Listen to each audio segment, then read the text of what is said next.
Hello guys, ayan pag uwi namin ng bahay galing sa bukid namin, magpapahinga kami. Ayan ang gandang tingnan, maraming mga paro-paro sa aking mga bulaklak na santan.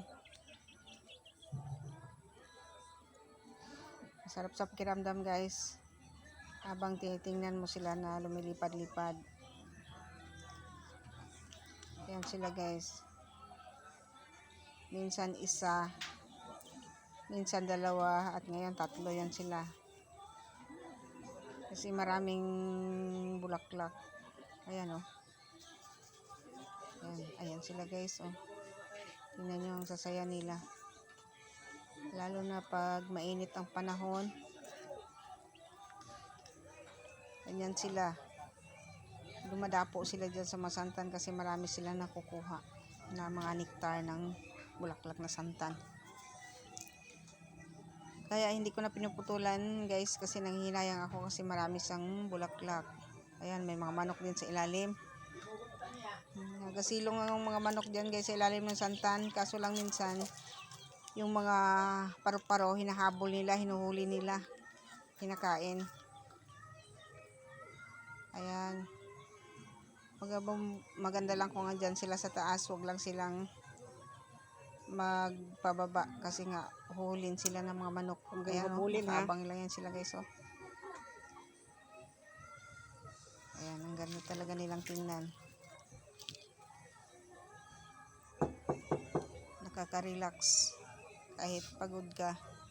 Pag madatnan mo ganito, pag uwi mo ng bahay, madaling napapawi yung pagod mo.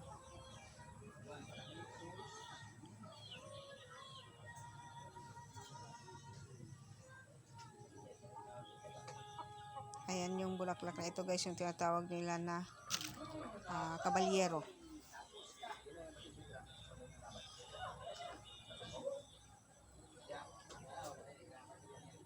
Ayan ang saya-saya nila guys, tingnan o.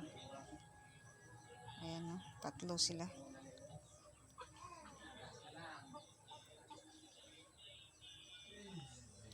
Alam niyo ba guys, yung mga bulaklak at paru-paro nagpapaganda sa ating mga kapaligiran.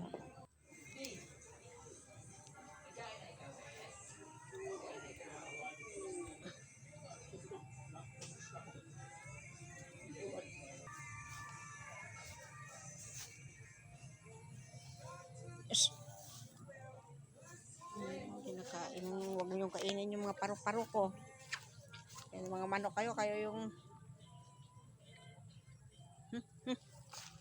uy, wag nok. Ikaw ha, yan yung nagpangain ng paru-paro. Napakialaman yung paru-paro ko dito ha.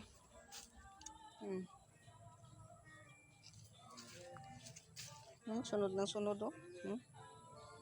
Nasundan nila yung paru-paro. Wag nok ha, wag niyong kainin.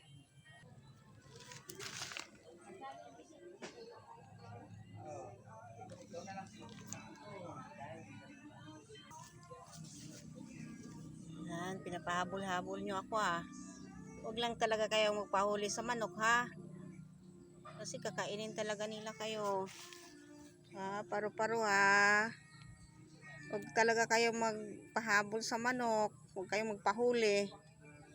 Kasi kawawa kayo ha. Ha, paru-paro.